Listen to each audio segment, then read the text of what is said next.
One was of a cage and the other one was of a bird. But how did you make it? Just wait for a minute and I'll show you the entire procedure.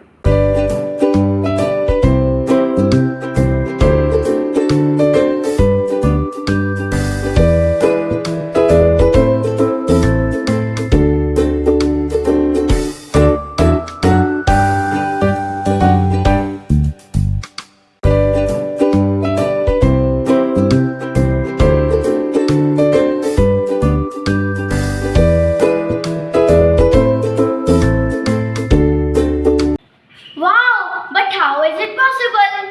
Well, Hiren, that is because of persistence of vision. It is also known as optical illusion, which takes place when pictures are in motion. This happens when the human brain perceives more than two images that are formed on the retina within a time period of 1/16th of a second.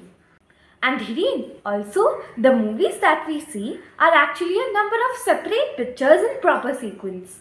They are made to move across the eye usually at the rate of 24 pictures per second, which is faster than 16 per second. So we see a moving picture. Now, did you get it? Yes!